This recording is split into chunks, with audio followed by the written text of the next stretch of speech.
कुंभ मेला भारत में आयोजित होने वाला एक विशाल मेला है जिसमें करोड़ों श्रद्धालु हर 12वें वर्ष प्रयागराज, हरिद्वार, उज्जैन और नासिक में से किसी एक स्थान पर एकत्र होते हैं और नदी में पवित्र स्नान करते हैं। प्रत्येक 12 वर्ष के अतिरिक्त प्रयाग में 2 कुंभ पर्वों के बीच 6 वर्ष के अंतराल में अर्ध कुंभ भी होता है। 2013 के कुंभ के बाद 2016 में प्रयाग में अर्ध कुंभ मेले का आयोजन हुआ था और अब 2025 में पुनः कुंभ मेले का आयोजन हो रहा है। कुंभ का शाब्दिक अर्थ घड़ा, सुराही, बर्तन है।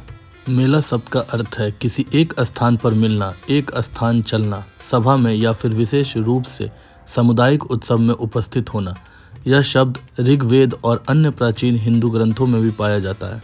इस प्रकार कुंभ मेले का अर्थ है अमृतत्व का मेला।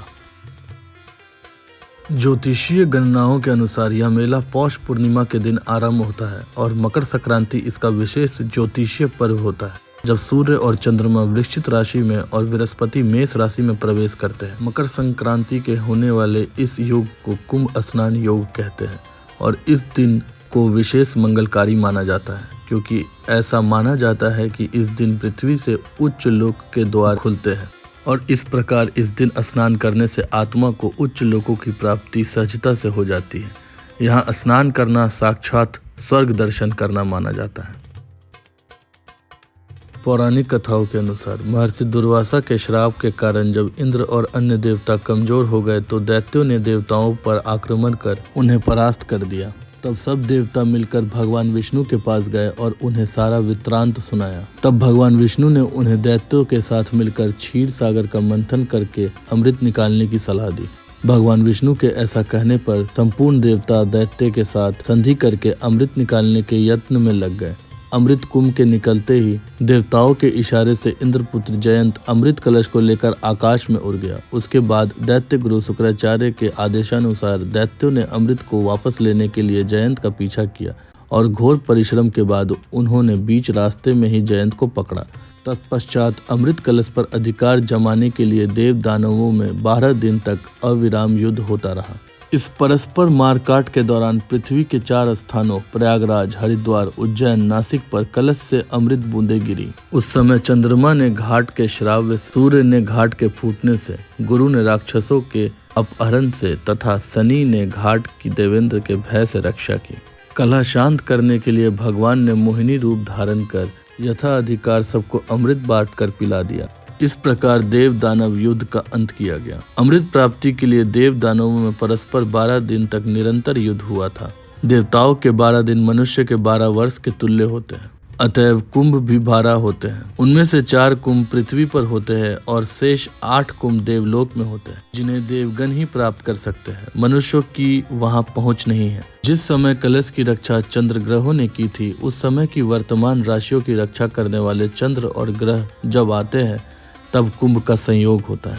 अर्थात जिस वर्ष जिस राशि पर सूर्य, चंद्रमा और बृहस्पति का संयोग होता है, उसी वर्ष उसी राशि के योग में जहाँ जहाँ अमृत बूंद गिरी थी वहाँ वहाँ कुंभ पर्व होता है।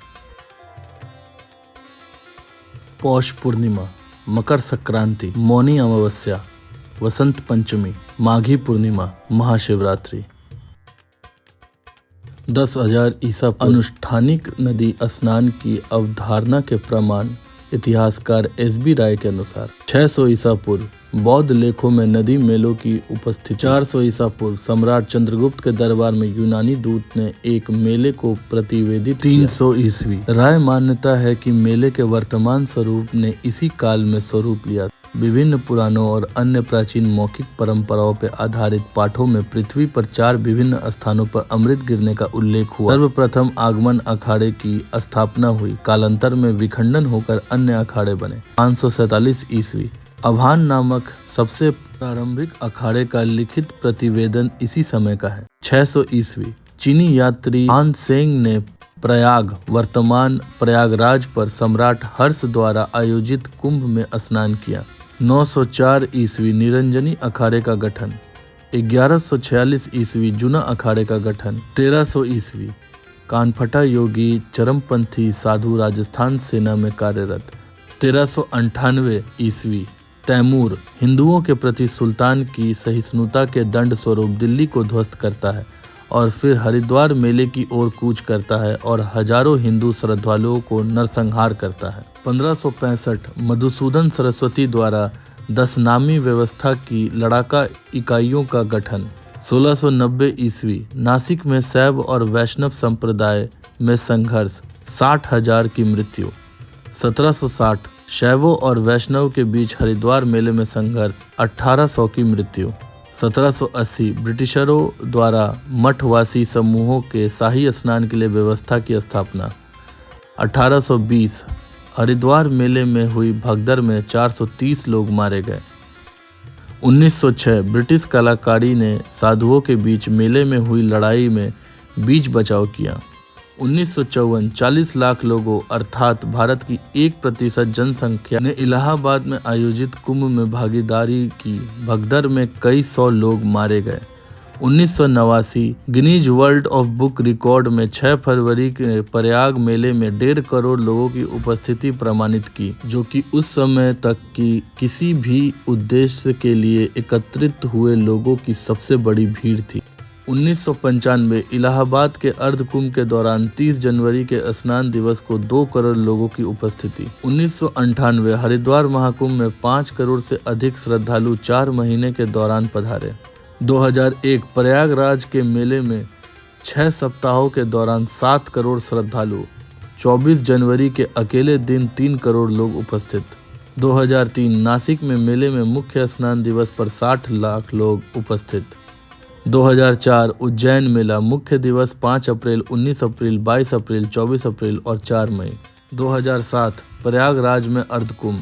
2010 हरिद्वार में कुंभ। 2013 इलाहाबाद का कुंभ 14 जनवरी से 10 मार्च 2013 के बीच आयोजित किया गया। यह कुल 55 दिनों के लिए था। इस दौरान प्रयागराज सर्वाधिक लोक संख्या वाला शहर बन जाता है।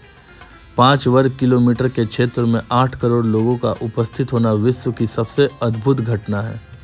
2015 नासिक और त्र्यंबकेश्वर में एक साथ जुलाई 14, 2015 को प्रातः 6:16 पर वर्ष 2015 का कुंभ मेला प्रारंभ हुआ और सितंबर 25, 2015 को कुंभ मेला समाप्त हुआ।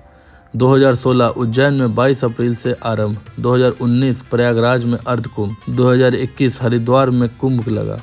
2025 महाकुंभ।